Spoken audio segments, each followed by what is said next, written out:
Um, Happy Thursday in September. I cannot believe that we've already been at this for over a month. Welcome to our first pit stop of the semester. Pit stops are a monthly series that are put on for faculty and other staff and graduate students and postdocs that have teaching responsibilities. And our emphasis here is on bringing new and fresh ideas to the community that are related to pedagogy, innovations in the classroom, and ways of using technology. So if you're at any point thinking that there is a session that we need to put on for you, you can drop it in the chat to me during today's session privately. You can email me. If you train carrier pigeons, I'll try and leave my window open, although my window in my office goes to the hallway. So maybe I'll advise you to only send those to me when I'm home. But anyway, welcome. Today's topic, we're really exploring how we can use Canvas as a way to increase student engagement, belonging, and connection. And you should have actually earlier in the semester received an invitation to the other two pit stops that we're going to be having this semester. Those topics are about experiential learning and service learning in the classroom. So we've invited some faculty who have experience firsthand in bringing that into their classroom, as well as the Center for Civic Engagement. And then we also have one that's all about student engagement. And I've invited a panel of folks who have won awards and accolades for their teaching in large lecture environments, because I'm hoping they can share with us a little bit of their secret sauce. And even though I invited folks from the large lecture environment, I think we all know that when we're talking about student engagement, that those sorts of ideas can translate to other classrooms. So don't feel like you can't come if you're not currently teaching in a large lecture class. So today I'm very excited that I have three guests that are going to share with you their expertise in using Canvas. And so we're going to have an opportunity to hear from each of our three panelists, and then we'll have time at the end for Q&A. And so if at any point you have some of those questions, you can drop them into the chat and I'll save them for the Q&A, unless it's like burning. I think we can probably, we're small enough, maybe we can pause for a quick burning question from our panelists. So I would like to ask our three panelists to introduce themselves today, and then we'll start off with our first question. So today joining us are Imran Haider, Cheryl Oliver, and Jennifer Thigpen. So Imran, would you start? Hi, first of all, my 5-year-old son gave me some cold germs over the weekend, so I'm fighting that. My voice is not sounding normal, but I'm happy to be here. So I teach for the Murrow College, and I primarily teach for our global campus. So I'm a scholarly assistant professor by title, but my students know me as just like their instructor. So I think that's really what we focus on. And then I'm also the director of our online programs for the Murrow College. So I primarily oversee our Murrow Online Master's Program. And did I miss anything, Erica, else that I was supposed to say? I've taught for 15 years. I've taught for 15 years total and 4 years at Washington State. Thanks, Imran. I'm sorry your kiddo got you sick. I feel like my kiddo is about ready to pass one on to me. So let's pray for healthy germs for the next few days. Cheryl, go ahead. Welcome, everyone. My name is Cheryl Oliver. I serve the Carson College of Business as the Associate Dean for Professional Programs, which includes our 2 online MBA programs, one of which is designed for an executive audience, our 6 undergraduate online programs, and our suite of lifelong learning opportunities. I have been at Washington State University now. This is my 24th year. And prior to that, I was a school teacher. And so consider myself both a lifetime educator and also a lifetime business person. I also work with our faculty who are creating community in our various courses. And it'll be so fun for me today to talk to you about how we're doing that with 2 layers of instruction that allow for both faculty community and then create small classroom environments for our students engaging with those faculty.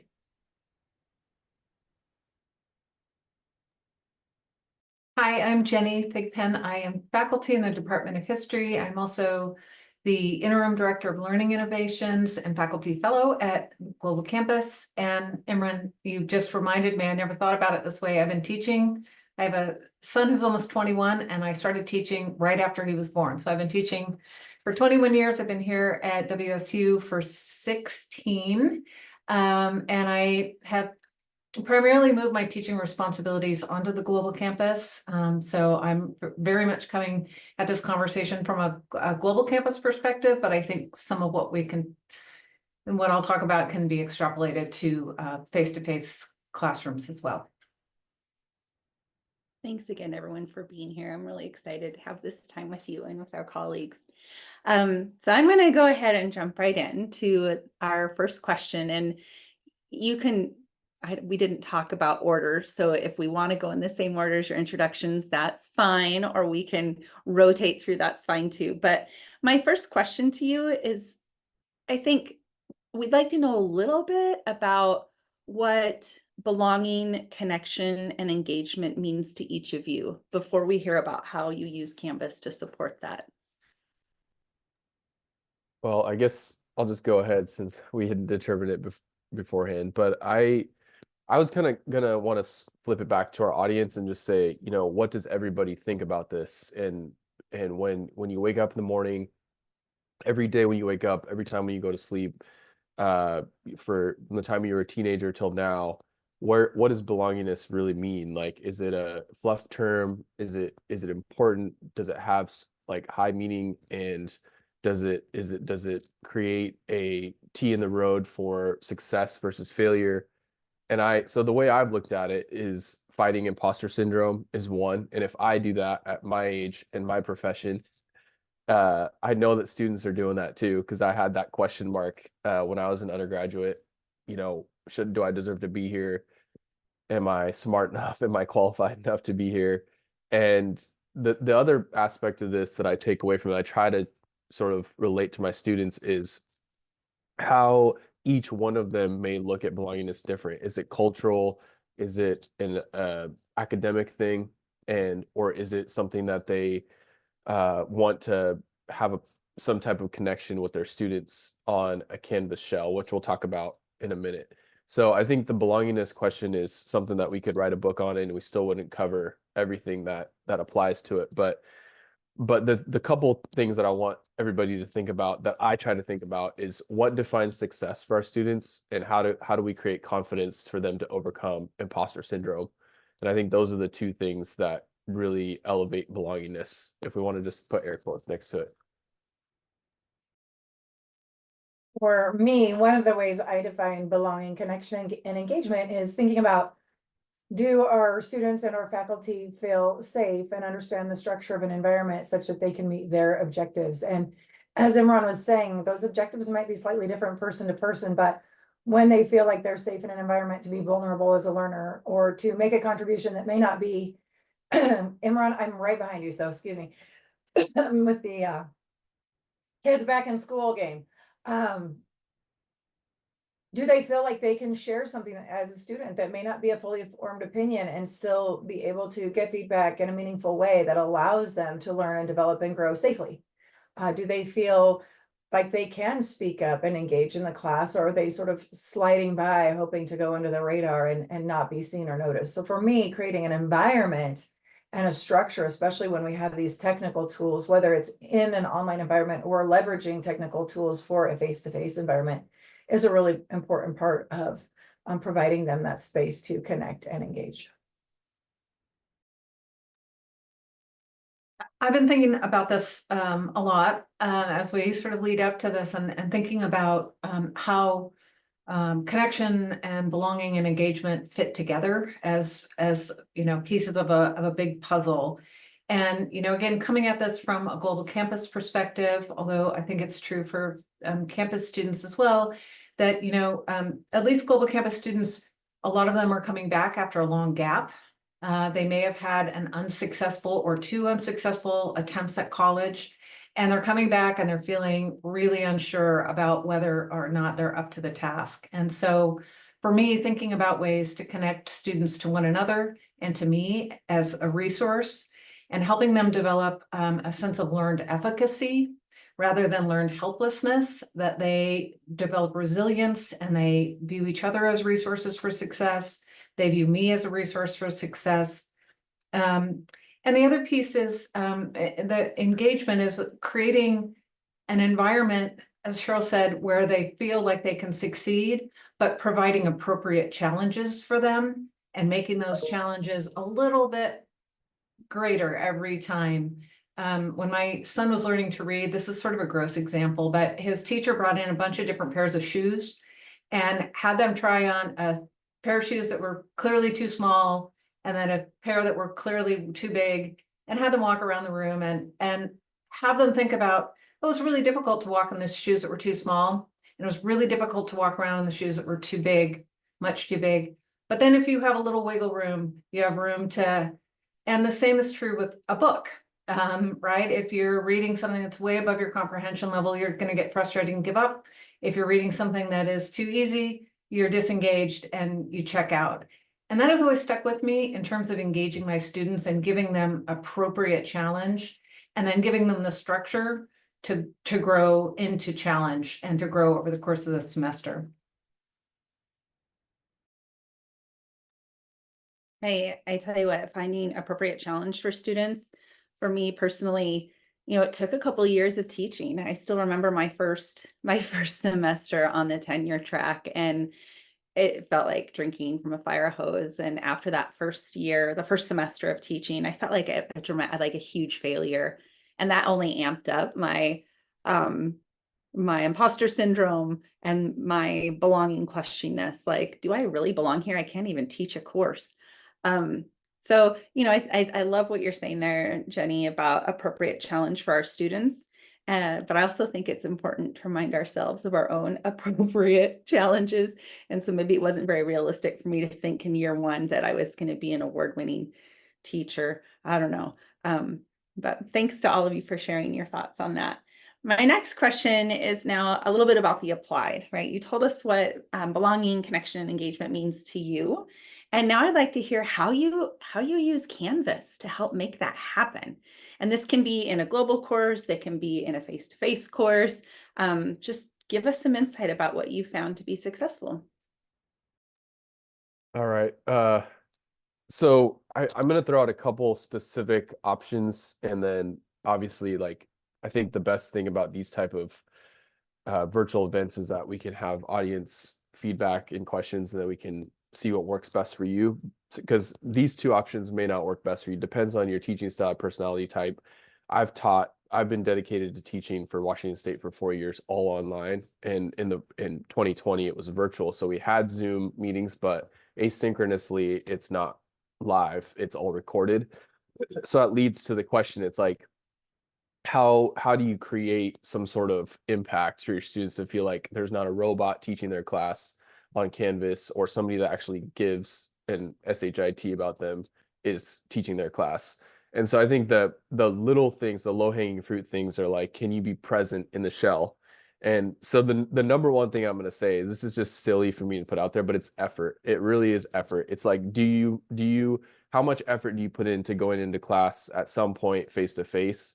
Was it once or twice or 3 times a week that you taught? I taught at Oregon State for 8 years, and I put in so much effort before my class and after my class, grading, prepping, and then I was in class with the students, teaching and facilitating discussion. Do we do that same thing on Canvas? Do we spend that same time and effort? So I think that's the one thing. Unfortunately, what I found as the director of global is set it and forget it, right? You just you put your quizzes together, you put your assignments together, you put your rubrics together, and then you just deploy it. And you can do check-ins and kind of maintain it at a very minimal arm's length distance, and that can get the job done. But is it getting it done at a high level? So that's just like my sort of foundational, I guess, preface to what I'm suggesting. The one thing that I do that came from Lyft, and so Erica's gonna say, wow, she didn't pay me to say this, but Lyft offered an idea of a belongingness exercise that was traditionally done in a face-to-face class, but I applied it to Canvas. And really it was a question about, and you can modify the question however you want, but in the last 24 to 48 hours, you know, how did you feel about yourself? Did you feel insecure? Did you feel challenged? Did you feel excluded? And there's another, so that's one way to do it. The other way to do it is ask about their identity, their belongingness in general, and what brings them to college and why they're here and what they would like to do as far as success, what leads to success, what does success look like? So there's multiple questions that you can ask either way. I've done it both ways. And here's the trick. They do the assignment. You can either do it for points or for extra credit. And the reason why I'm telling you this on this call is because I've had more feedback from students last year after I deployed this assignment than any other assignment. And the students who did get back to me said, I can't believe you read my entire paper so detailed that you gave me the feedback that was specific to what I was going through in life. And so what I tried to do was read every student's assignment and then in detail give them feedback in the Canvas response section. And that was meaningful to them because it recognized that they were going through something, or maybe I had something that related to them at some point in life. And they thought it was really special that one of their professors took time to not only read their paper in detail, but give them detailed feedback. And it doesn't have to be a novel, but I tried to do multiple sentences or 1 or 2 paragraphs for each student in my feedback. And then the other one is a one-on-one session. And I know Jennifer has talked to me about this a bunch when we've been on our calls together, but the one-on-one session is just unique to the fact that like you're not having virtual sessions in your class. So this is a separate thing. You can either do it for extra credit or you can do it for credit as an assignment, or you can just throw out there and encourage your students to come. And I wouldn't call them office hours. I know we've fiddled around with different titles, but that one-on-one session, for example, last year, I'll just give you one example. One student from Seattle met with me and he was a retired Army and he wanted to go into law enforcement. And so basically one of the questions I say first is, tell me about yourself.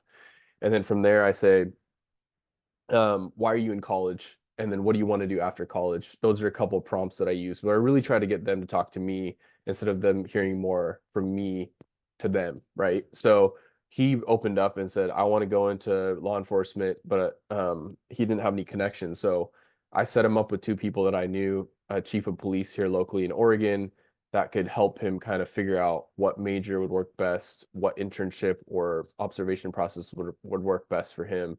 And that was kind of the cool thing that came out of that, is that I was able to set him up with somebody who actually wanted to meet for his postgraduate goals.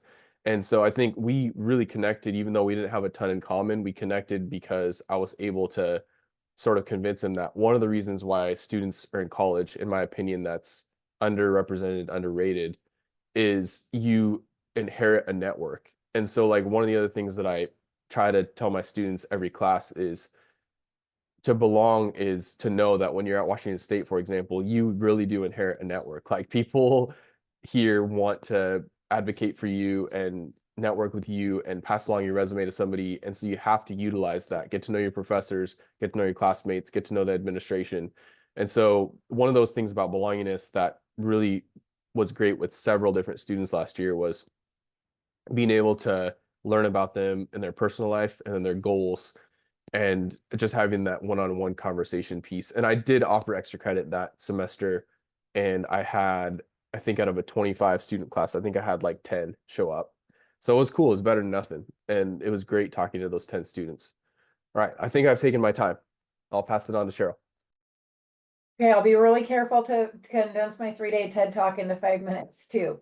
There are a couple of things that I think are really important as we just sort of touch the tip of this iceberg. One is our words and communication. They're so powerful, and we encourage our faculty to use a specific set of language tools. One is tone, the other is consistency, and the third, as Imran was mentioning, is planfulness.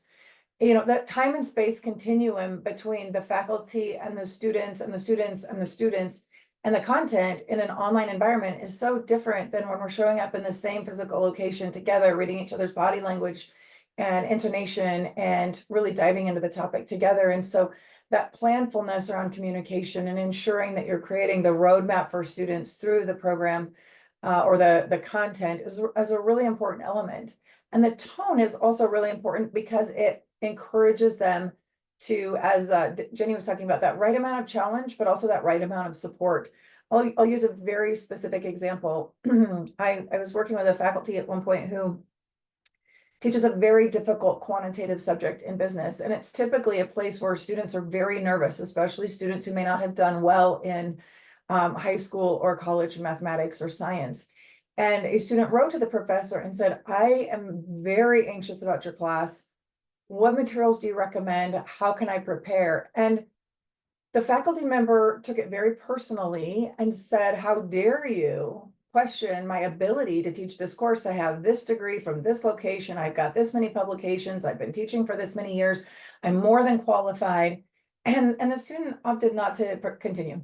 And the sad part of that story is that it told me the faculty member felt insecure about their qualifications and their ability to make a difference in the program because they felt defensive. And it also told me that when we communicate back to students like that, we're not hearing what they're truly saying. And that is, I'm very afraid of failure. I'm very afraid that coming into this online environment where I won't see you, I won't see my colleagues, I won't see the content on a table together where we're working experientially might mean I won't succeed. And this is a huge investment of my time. It's a huge investment of my money. And it's a huge risk on my reputation because most folks have told people, I'm going to be going back to school. And when they have to go back and say, I didn't do well, it's really difficult for them in terms of their mental and physical well-being. And so we work very carefully with our faculty to talk about welcoming but challenging messages. So the alternative to the message from that faculty was, yeah, I bet you're really nervous. I can see that it's been so long since you've been out of school. And sometimes when people don't do well in math in earlier years, they're really anxious about what is ahead. The good news is, developmentally, our abilities to participate in quantitative subjects change over time. And also, I'll be alongside you every step of the way. I've created a course that's well mapped that will explain to you the expectations, that provides resources and additional resources. And if you will come alongside me and you will follow the guidelines that I've given you, I believe you have the capacity to finish the course. We aren't admitting people that don't have capacity. We are admitting people who have capacity and that with our support have capability to get through to the other side of our degree programs. And so tone being the next one, and then planful. I would say for faculty well-being, being really planful about the communication and the consistency in that is that it keeps you from having to react to every interaction with students. So as you write out the expectations of the course, as you write how you want students to communicate with you, as you write out when and how you'll be available, as you write out your expectations of discussion boards or performance on assignments, you're framing things with as much clarity as possible to create that security for them so that you're only getting the one-off questions rather than lots of clarifying questions that have you spinning, trying to keep your course organized and supportive of the students. Another thing we talk about for our business, and it's unique to business, we do offer everything, of course, through Global, but we run ours in two unique ways. One, we have a series of sections underneath a parent section. So the subject matter expert who designed the course is typically the lead instructor, and they have responsibility over all of the sections. However, they have section instructors who are assigned to each of those child courses underneath, such that a student will only see about 35 people in their unique course spaces. And so that's another opportunity for community, is for the lead faculty to build relationship with those section instructors to create consistency section over section through team meetings, and then for those section instructors to be available to their smaller groups of students. And in those environments, we ask for two things. We do ask for a live once a week opportunity to meet with faculty. It's not obligatory for students at the lead faculty level, where that lead faculty usually will come in and do a look back at what was taught the week before, a look ahead, and then provide opportunity for some engagement around what's happening in the public environment. And for our undergrad and our MBA students, they're, just as Jenny was saying, oftentimes people have been out of school, for a while. 99% of them are working professionals, and they're really working at a finite amount of time on the subject matter, and they're not generally only looking at it when they're in the course space. They're going back to work and thinking about it. They're thinking about it while they're making their grocery list. They're thinking about it while they're doing their personal finances. And so it's more integrated. And when we can provide that opportunity for them to talk about its meaning in that larger group session or in smaller group sessions, it really cements that learning in a new and different way. That can be true also in face-to-face courses. And then lastly, what I would say on this topic is when the section instructors meet with students, they're also able to look more deeply at where there might have been some themes where students had trouble in a specific area, and to really then focus in on any remediation or reconnecting again that learning to real life meaning in the environments that they're working in, and allow them to share. And some of that richest learning happens when a student from Boeing is working with a small business owner, but they're still talking about supply chain, or they're still talking about marketing and marketing challenges with different resources, different budgets, and different approaches that then allow both of them to operate better in their unique organizations. So that's another way that we ask our faculty to participate in creating belonging and engagement for students, and do our work on the back end through faculty orientation, a faculty resource center, and faculty workshops to be able to equip faculty to remain whole in that process. I think the adage is true: if your bucket is empty, it's pretty hard to pour into anyone else. And so helping create that structure for faculty to be successful is a really important part for me to creating that belonging for students. Well, Imran and Cheryl teed me up in a really nice way to sort of jump off. And I maybe we'll talk a little bit more nuts and bolts, very specific things and tools that I use in Canvas. I make extensive use of the discussion boards. And I do it in a variety of ways to create community, to create a sense of belonging, and to put students in conversation with one another and with me. One thing that, in every discussion post, students are required to respond to at least 2 classmates. And those are, have a point value associated with them, those responses, so that they are, not just one and done. I made my post, I don't have to go back, I don't have to hear other people's perspectives. And, and so they get a sense that their perspectives and their contributions to the discussion are valuable and important to others. So they must respond to at least 2 classmates. They start to see each other as valuable sources, creators of knowledge. They get to see each other as, somebody who can offer me a different perspective, point of view on the readings or the viewings or whatever, materials we've used in class. I also make a point to connect with every student in the discussion board. Maybe not every student every time, but I have a spreadsheet and I go through, and in week 1, I responded to these students. Week 2, I make sure that I respond to a different, so it's not me responding to the same student over and over, so that everybody gets a chance to feel that, their contribution could be, amplified and useful to everybody in the class. I ask students also to take note when they're responding to their classmates. Look for the orphan post. If you see a post that doesn't yet have a response, please go in and respond to that person. I'll also go in and I will say, oh, Cheryl, you made such a good point in this post and responding to this documentary that we watched.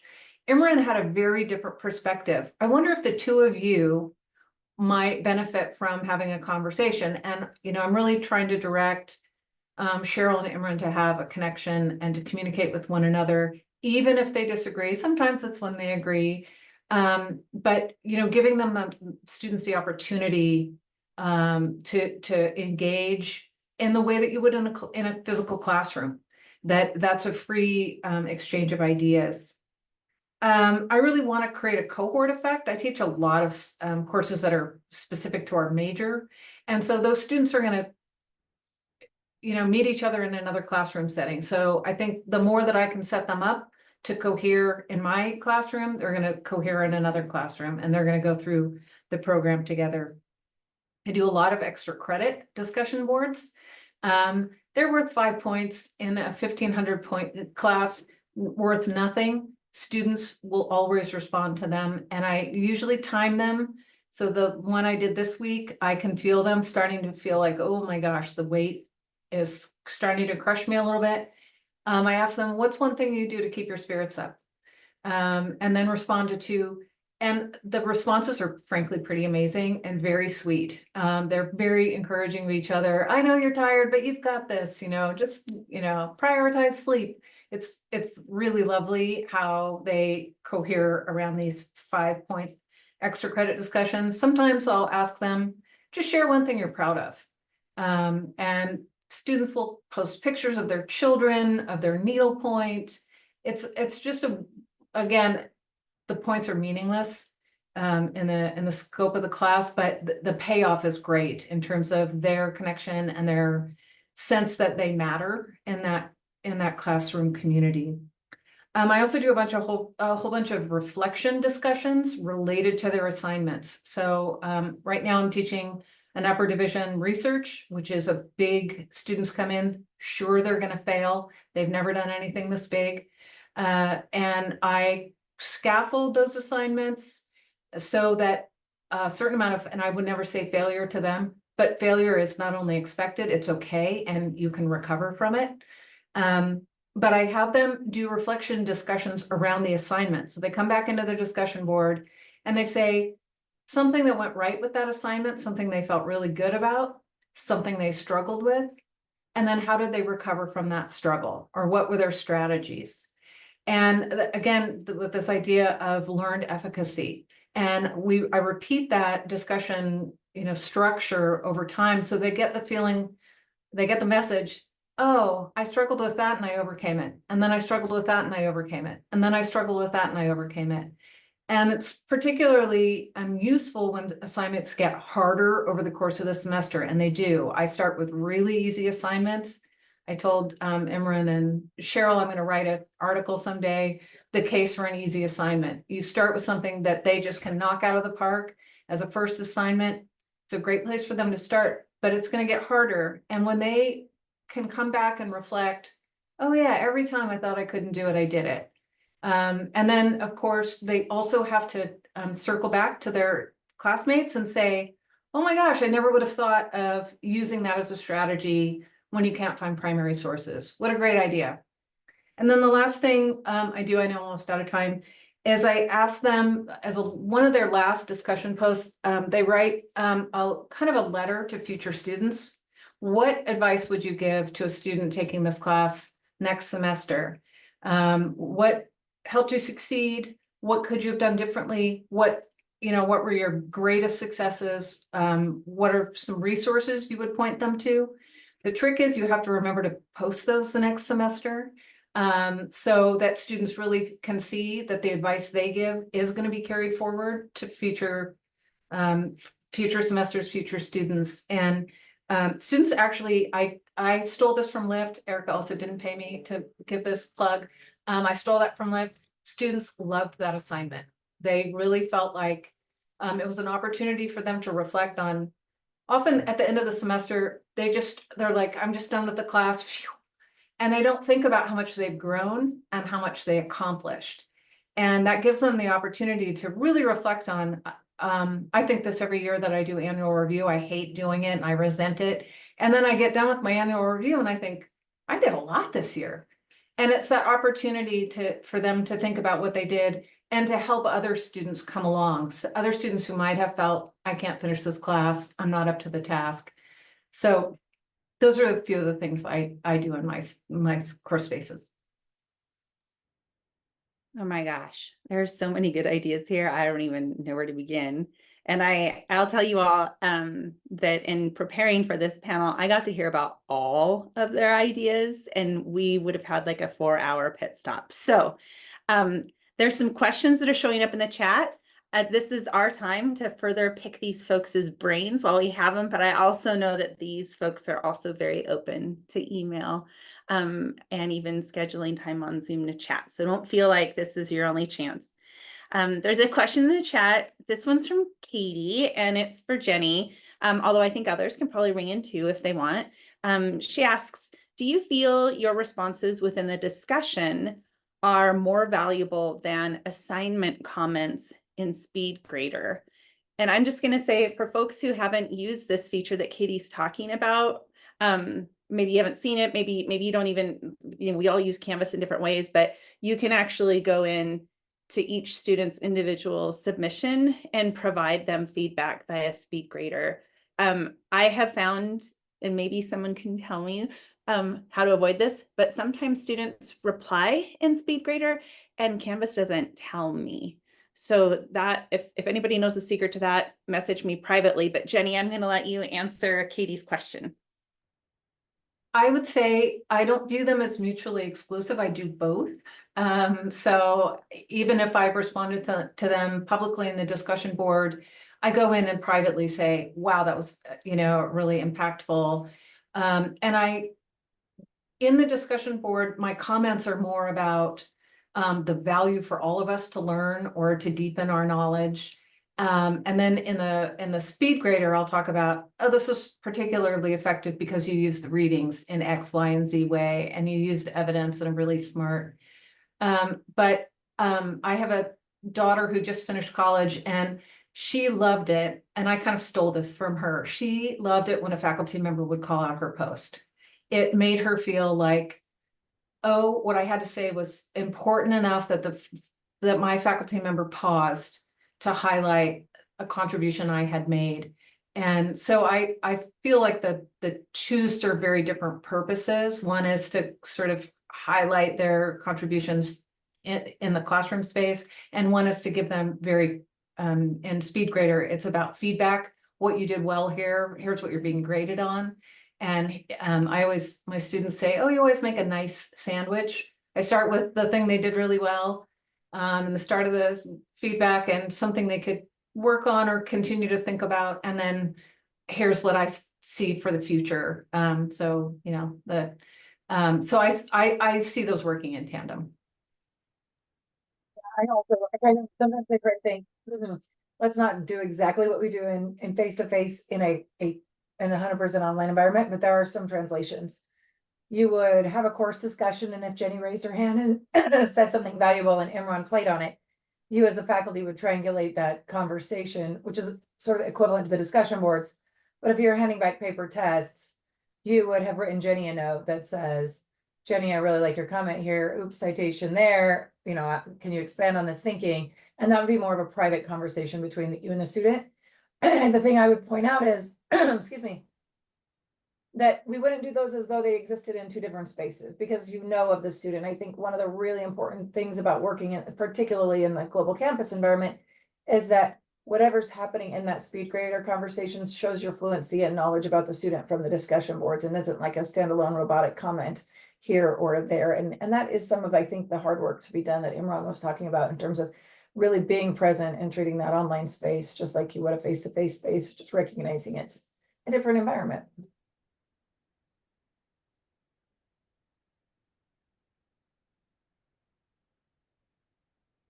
Ooh, there's another question from Melissa. Says if students have enabled, maybe this is to help me. Okay, if students have enabled the submission comment notification, they will receive notifications when we add comments to their assignments, like in SpeedGrader. I'm not sure if the students get notified when we respond to their discussion posts, ? Do folks have some insight into this? I think we have somebody from the Learning Innovations team on this call, and they might be able to, where is she? Heather might be able to comment on that. I can share. It all depends on their notification settings in Canvas. So if you go to your account in Canvas and choose notifications, there are all kinds of customizations. And one of those is the submission comment, like Melissa was talking about. And then the other one is for discussion boards. So there's topics, replies, that sort of thing. And you can set the frequency, daily, weekly. So it's always good to take a look at that as an instructor to see what your settings are. And then you can always remind your students to take a look at that too. Thank you, Heather. Heather, is there a way to set the default for your students when you start the course shell, or do we have to? I don't know the answer to that. I don't think so. It's all encompassing for Canvas. So however you set up Canvas is for all of your courses. I don't think you get course by course notifications. Leah asks if you use the video or voice feedback in SpeedGrader, either for efficiency or personalizing. I've just started trying out the voice feedback, but it's just so different. Like the written feedback is, I don't know how to put this. We can say something that's meaningful, and it can if that 3 sentences that we write in written feedback is 3 sentences of, you know, pretty good amount of content. And if I say 3 sentences on my voice feedback, it doesn't sound like very much. So I know it sounds weird to kind of compare the two, but I struggled with it just to start out, that I'm like, yeah, this part of your paper, this, or, you know, here's what I thought about your response was great sources you used. And then it's like, that's it, comment done. And it's just really short. It's like a 12-second, you know, feedback. And I'm like, is that enough? I don't know. You know, are they going to feel shortchanged? Are they going to be like, Imran's lazy and he's not taking time to talk to us properly? Do they want a minute? That's the only thing I've been struggling with so far, is do I need to, how long are we expected to speak into that? But I love the option because I think it expedites your feedback process for your students. But go ahead, Cheryl. I would say a way to play with that, and you can Google this, is to look at the voice to text feature in all of your Windows applications, and just open a Word document and try giving some sample feedback and seeing what it looks like in print. Compared to when I type 3 coherent sentences, then when I say, okay, Imran, that was a really nice paper, I really appreciated it, I would fix this, fix that, fix this. It can either be super, if I'm trying to concentrate on being crisp, it can be so short. But then also I tend to use a lot more fillers in my language, and so the message couldn't get lost in there. So again, one way to maybe play with that is just the voice to text, hit that microphone, watch it go and see if you like what it said, or even shorten it. And then if you like what you're saying, repeat it into the speed grader, or just cut it out and paste it in there so that you're getting the words you intended without having to keep writing and rewriting. But yeah, that's a funny one. How long do people want to hear you versus how long do they read? And then what sticks? As a former school teacher, it's, you know, we still know that writing and seeing the words have a different meaning than simply hearing. It also depends on your learner. And of course, we do have some learners that really do need that voice text because that's the way they're going to be able to get the information. So I think it's very case dependent. Oh, Paul has a great question. He's bringing this back to us face-to-face instructors, and he's wondering, if you were teaching face-to-face, which of the practices that you described would you keep doing and which would you do less of? I'm just thinking about the workload for both students and faculty. I just want to jump in real quick for this. I just designed a class. My DI class is both on Canvas asynchronous and face-to-face in the Pullman campus. My colleague Aaron's teaching it, and it's a DEI class, so it's pretty complex with the content.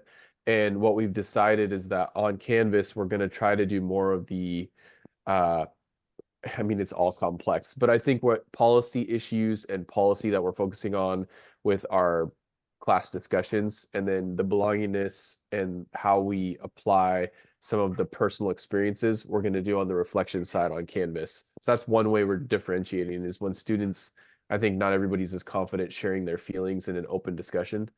We can apply that to, we're at least trying to try that on Canvas first, and then do some of the policy conversations and debates in class to keep it less personal, I guess. One thing we really focus on with our faculty, and I'll use I had a good colleague and friend who's now retired. By the time he retired, he was using a rolling suitcase every week to bring materials to class for the students, because it was an accumulation of all of the artifacts that he'd brought with him over his career. And what an online environment forces us to do is say, here are our learning goals and outcomes for the course, and here are all of the assignments that will get us there. And so if I was going to sort of flip your question, Paul, what I would say is, how can you start with the end in mind and then build back to the beginning in such a way that you create structure and support for yourself? So these other things we're talking about interaction and community building, are a little bit more of the fun, because the other part has been scaffolded deliberately, rather than just kind of adding on to what was there before. Oh, there's so much good stuff in the chat that I can hardly keep up. And mine's jumping around funny. So if I miss somebody's, please just jump in. But I think the most recent one I see is Lisa Carloy was asking about how do you give guidance to students so they can make a quality response rather than the like, I totally agree or good point. Johanna replied that she uses rubrics to set expectations for replies that have pretty solid descriptions. Do any of you have another suggestion in addition? Yeah, I usually have a statement in the syllabus that directs them, you know, because the easy default is, oh, I totally agree. Well, then we don't have, that's not much of a discussion. And I also prompt them how to disagree respectfully. To say, you know, oh, and I direct them that sometimes a response might come in the form of a question. I read that material very differently, or I had a very different response. I wonder if, you know, I thought X, Y, and Z. I wonder if you also had a similar response to this one piece of the article, or, oh, you know, I asked them to think about why they agree or why they disagree and go back to the text and cite, you know, or, and it might not be a written article. I'm making a lot of use of now of podcasts and a variety of different forms of engagement. But so that they are thinking carefully about why they agree or disagree, or where they can expand and think about the way that the articles or the materials fit together, so that they're going beyond a simple. The other thing I say in discussions, I ask them never to say, I don't know, because the second you say, I don't know, is the moment your thinking turns off. You've given yourself permission to say, well, I haven't thought much about that, but what I do know is, or I took a class in and I asked them to start leveraging things. What's really interesting is when you ask them to leverage what they learned in other courses, they know a lot more than they think they know. Or they learned something about it in high school, or they'll go and they'll Google something and they'll bring that and said, I just read a really quick article about thus and such.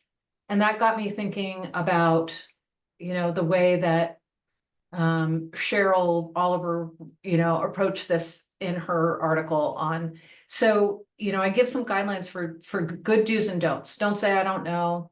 Don't say, I totally agree. Those are discussion killers. I often ask them, you know, those discussion posts should be at least 8 sentences, and they always need to refer back to the assigned materials in some way.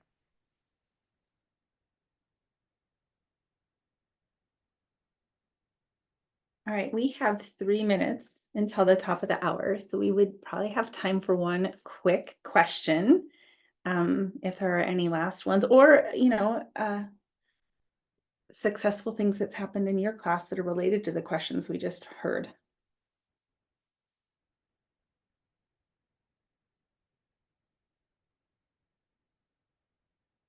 Well, if there's not, no, wait, maybe there's one. Yes, sign up for lip. Thanks, Imran. I didn't pay him, I swear. Cheryl.